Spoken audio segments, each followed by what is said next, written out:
आप जानते हैं नया नियम तो यीशु मसीह की डेथ के बाद लिखा गया था, लेकिन उससे पहले पुराना नियम था, ओल्ड टेस्टामेंट।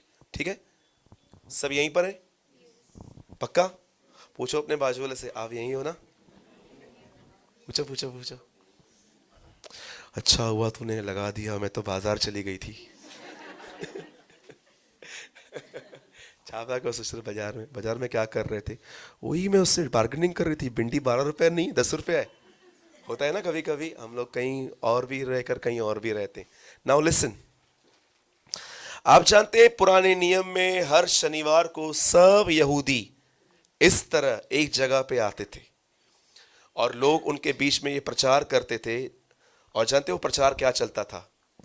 मैं पहले ही बोलता हूं, ये जो पहले का सेशन है 10-15 मिनट, ये थोड़ा डिफिकल्ट है, ध्यान देने वालों को सिर्फ समझ में आएगा। पहले पहले जब वो लोग बाइबल खोलते थे, पहले पहले जानते हो वो लोग क्या पढ़ते थे? कि एक स्त्री आएगी, उसमें से एक बेटा आएगा, वो डेविल को मारेगा। ये कौन है? नहीं, वो बीज कौन है? जोर से बोलिए, यीशु मसीह। ठीक है, फिर वो निर्गमन की किताब पे स्टडी करते थे। एवरी सैटरडे सबत के दिन सब लोग जमा होते थे और लोग प्रचार करते थे, पब्लिक सुनती थी। और जब वो सेकंड बुक खोलते थे जिसका नाम था निर्गमन, और वो उस पैसेज पे एक रात निकलने से पहले एक मेमना काटा, उसका ब्लड लगा के अपने घर के बाहर लगाया। ये ब्लड किसको दर्शाता है? जोर से बोलिए ना। ओके, थर्ड, जब वो तीसरे पे आते थे, व्यवस्था विवरण में आते थे, तो वहां लिखा था, मूसा कहता है परमेश्वर तुम्हारे बीच में मेरे जैसा एक नबी उठाएगा। ये कौन है? यीशु मसीह। उसके बाद एक और किताब आती है जिसमें ऐसा बताया गया है कि जब इज़राइल के लोगों को सांप डस रहे थे, तो प्रभु ने उनको कहा कि एक लकड़ी लो, उस पे पीतल का एक सांप चढ़ा दो, जो उसको देखेंगे वो ठीक हो जाएंगे। ये किसको दर्शाता है? चार ही लोग बोल रहे हैं। ओके, और उसके बाद आप एक और पैसेज पढ़ोगे, पढ़ते पढ़ते आप बाइबल के 39 किताबों को जो पुराने नियम में पढ़ लो, हर किताब में लोग ये जानते थे कि एक आएगा जो हमारे लिए मरेगा। पर मुझे एक बात बताइए, जब यीशु आया, उन 39 किताबों का जो लेखक था वो उनके बीच में आया, कितनों के बाद जानते थे? निकोदेमुस, एक यहूदी धर्मगुरु जो पूरी किताबों को जानता था, क्या वो आप क्या बिलीव कर सकते हो? जब निकोदेमुस यीशु के साथ बैठा था, तो क्या उसे ये बात पता थी कि जिस किताब को वो इतने सालों से पढ़ रहा है उसके लेखक के साथ वो बैठा हुआ है? उसको नहीं पता था, he never knew। आप जानते हैं, हर किताब में वो लोग बताते थे कि यीशु ये है, यीशु आएगा। उनका नाम नहीं पता था यीशु, पर मसीह आएगा।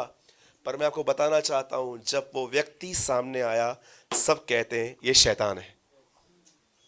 क्या आप ये बिलीव कर सकते हो, एक आदमी पूरी बाइबल जानता है लेकिन स्पिरिचुअली ब्लाइंड है? मैं आप में से बहुतों को जानता हूं, आपको शायद पूरी बाइबल पता होगी, आपने पूरा बाइबल 3-4 बार पढ़ लिया होगा, पर हो सकता है you are totally spiritually blind. आप जानते हो, बाइबल एक ऐसी किताब नहीं है जो बार बार बार बार बार बार पढ़ने से समझ में आती है। याद रखना, बाइबल पढ़ते समय परमेश्वर तुम पे बाइबल रिवील करना चाहिए। कितने लोग मेरी बात समझ रहे हैं? बोलो रिवील। इंग्लिश में कहते हैं revelation. The last book of the Bible is revelation, प्रकाशित वाक्य। परमेश्वर ने उन चीजों को प्रकाश दिया है।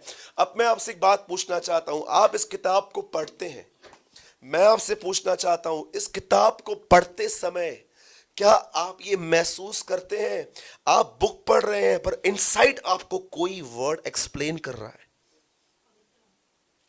Do you have this type of experience कि जब आप इस किताब को, क्या आप केमिस्ट्री की तरह पढ़ रहे हो? अच्छा ये मत्ती दे में लिखा, अच्छा अरे ये तो यहां लिखा है।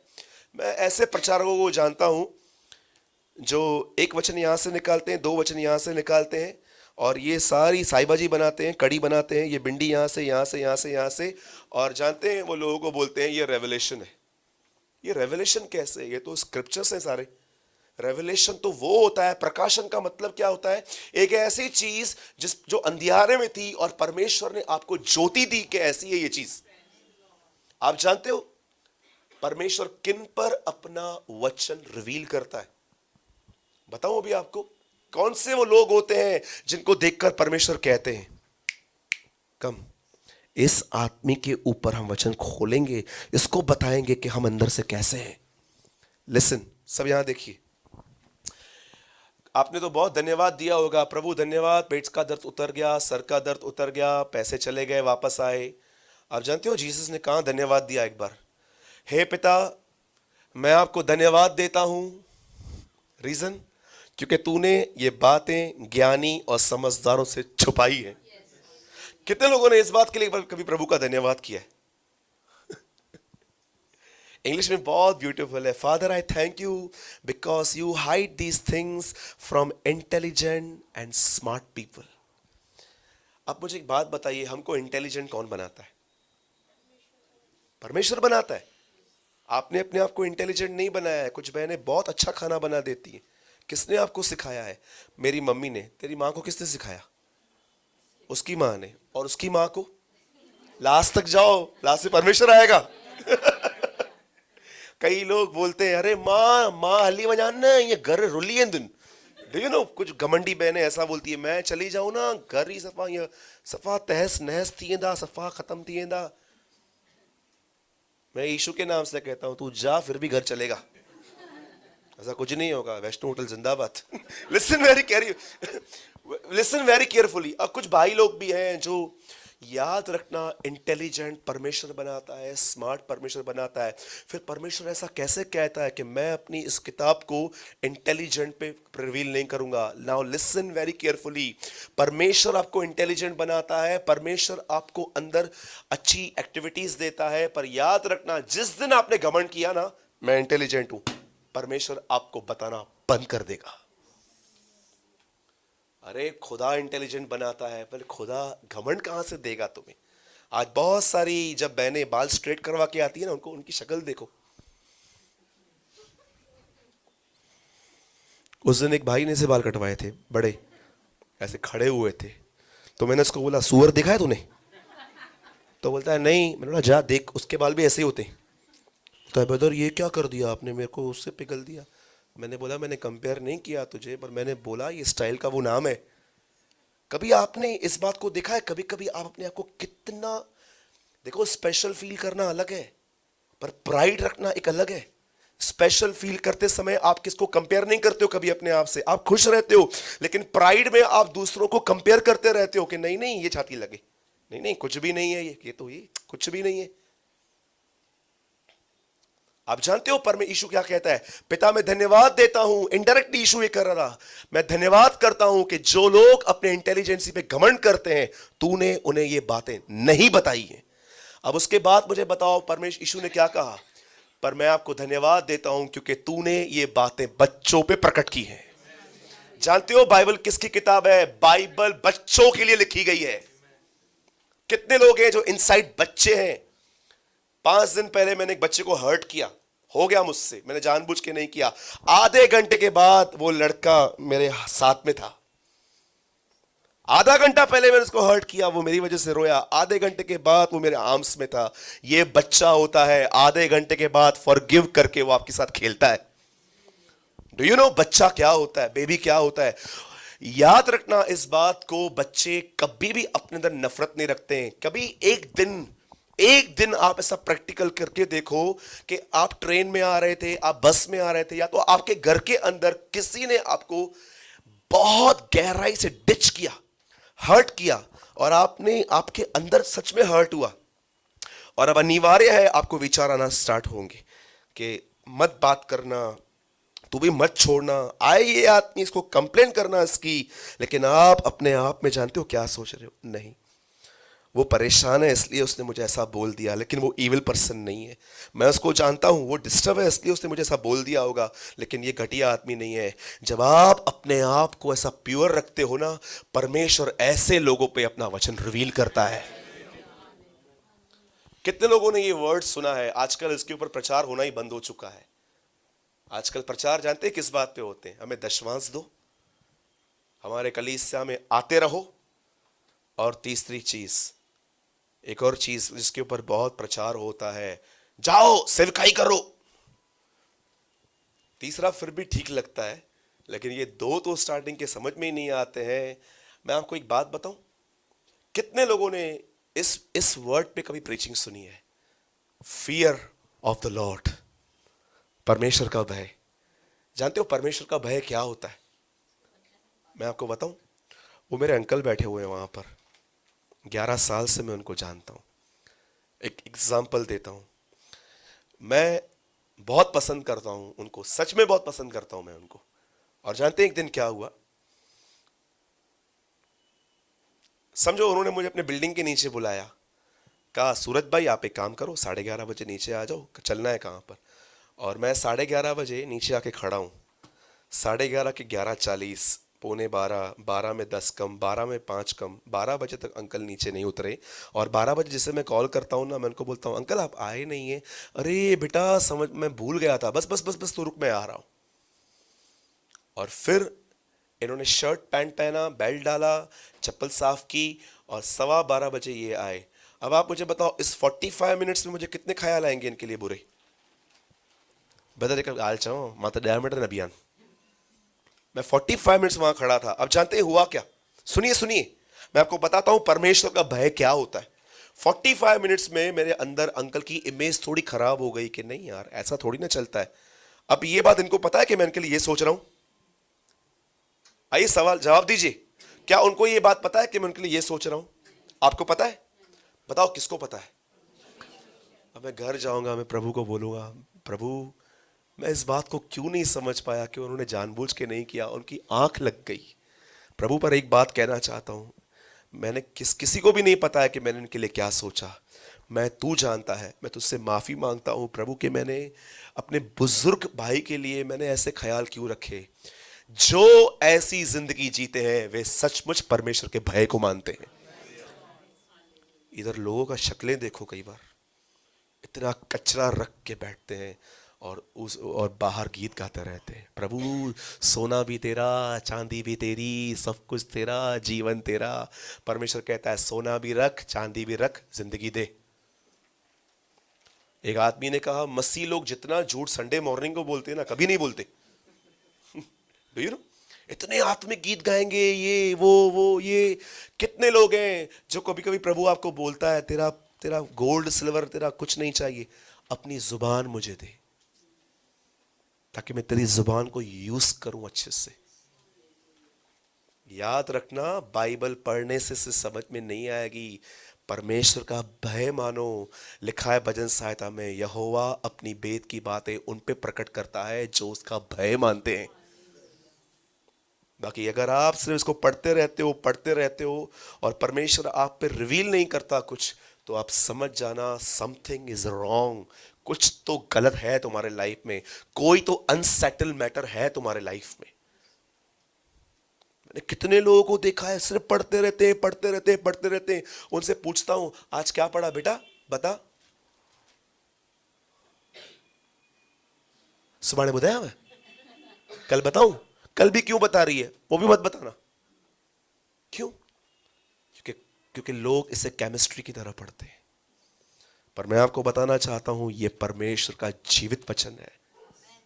इसे पढ़ते हैं तो याद रखिए, नफरत के साथ इसे मत पढ़िए। ओके, आइए जिनके पास ये बाइबल है हम सब ओपन करेंगे। और आज मैं विश्वास करता हूं कि आने वाले 15 मिनट्स आपसे आज प्रभु बहुत एक अच्छे वे से बात करेंगे। परमेश्वर आज आपकी आईज को ओपन करे कि आज आप अपनी एक और लाइकनेस को देख पाए।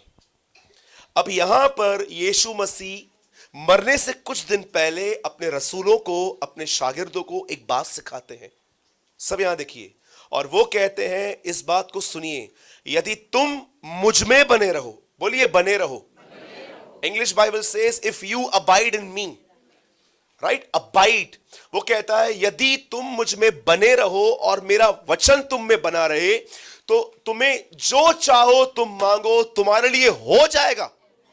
क्या प्रतिज्ञा मिली है उन लोगों के लिए जो परमेश्वर पर निर्भर है। अब मैं आपको एक बात बताना चाहता हूं, निर्भरता क्या होती है, क्योंकि कई लोग इस रहस्य को नहीं जानते हैं कि परमेश्वर पर किन चीजों के लिए निर्भर रहना चाहिए, किन चीजों के लिए नहीं भी रहना चाहिए। कुछ चीजें सेल्फ एफर्ट से करनी पड़ती हैं, कुछ चीजें टोटली परमेश्वर पर डिपेंड रहना पड़ता है। Now listen very carefully. Bible एक व्यक्ति के विषय में बताती है, वो व्यक्ति 38 साल से बीमार था। बोलिए 38। बाइबल बताती है कि यीशु एक जगह पे गया जिस जगह का नाम था बेथेस्दा। और जैसे वहां पर गया, वहां पर एक तालाब था, एक पूल थी। और आप जानते हो इस पूल में सबसे अच्छी बात क्या थी? इस पूल में साल में एक दिन परमेश्वर की ओर से एक एंजल स्वर्गदूत नीचे उतरता था। अब मुझे नहीं पता वो कैसे करता था, ऐसा कैसे दिखाई देता था कि वो आया है, पर मुझे ऐसा लगता है कि तालाब में एक बहुत बड़ी लहर उठती थी और वो जान जाते थे कि एक स्वर्गदूत नीचे उतरा है। और वचन कहता है कि जो भी व्यक्ति उस पानी को देखता था हिलते हुए, जैसे वो उसमें कूदता था, चाहे उसे कोई भी से वहां था। और बाइबल ऐसा बताती है कि पवित्र आत्मा ने यीशु को लीड किया इस पूल पे जाने के लिए। और जैसे जीसस वहां पर गया, वहां पर टुंडे, लंगड़े, सूखे हाथ वाले, पैरालाइटिक, एड्स, कैंसर, हर प्रकार की बीमारी के लोग वहां पर पड़े हुए थे। लेकिन आपको पता है, जब यीशु वहां जाता है, यीशु को पवित्र आत्मा कहता है, वो आदमी देख रहा है ये वाला, नो नो नो, वो हाँ, ये इसके पास जा। और आप जानते हो, पवित्र आत्मा ने जैसे उसको लीड किया वहां जाने के लिए, वो वहां पर गया। और ये पहला पर्सन है बाइबल के अंदर जिसकी यीशु ने इंक्वायरी की थी। लिखा है यीशु को पता चला कि ये आदमी 38 साल से यहां पड़ा है। और जब ये व्यक्ति वहां पर पड़ा था, यीशु उसके पास जाके एक सवाल पूछता है। और सवाल को सुनिए, उससे एक बात पूछता है, क्या तू चंगा होना चाहता है? और जानते हो, अब उस आदमी के इनोसेंट वर्ड्स सुनो। स्मिथ विगिल्सवर्थ ने कहा, इस संसार की सबसे ब्लेसेड पोजीशन पास्टर बनना नहीं है। इस दुनिया की सबसे ब्लेसेड पोजीशन प्रॉफिट की नहीं है।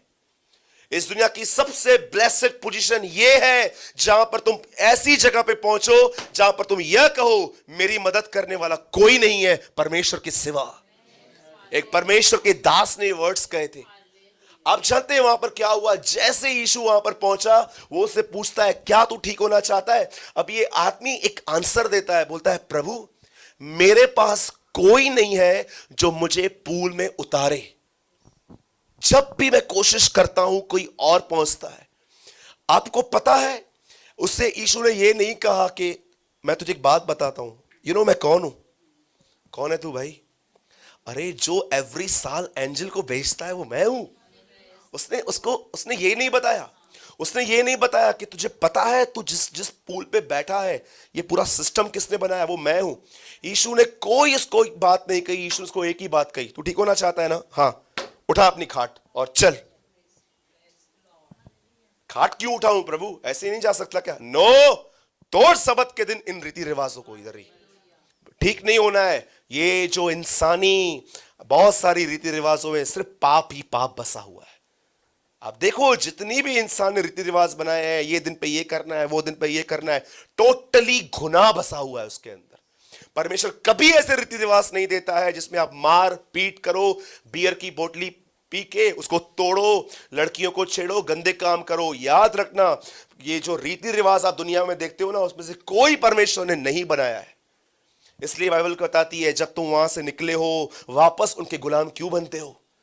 आपको पता है यीशु ने क्या कहा? खाट उठा। उन दिनों में उन्होंने रीति बनाई थी कि सबत के दिन कोई काम नहीं करना चाहिए। और मुझे एक बात बताइए, अब मैं जो आपको समझाना चाहता हूं वो ये बात है। सब यहां देखिए, इतने सारे लोग वहां पर सोए हुए थे। क्यों परमेश्वर ने यीशु मसीह को यह कहा, किसी को भी ठीक मत करना, यहां पर उसको ठीक कर और निकल? जानते हो क्यों? एक चीज थी उस आदमी के पास, एक ऐसी चीज, काश ये चीज हम सबों के पास हो। आपको पता है, उस आदमी के अंदर एक ही चीज थी, हेल्पलेसनेस। उसकी मदद करने वाला कोई नहीं था। ये आज मेरी प्रोफेसी है।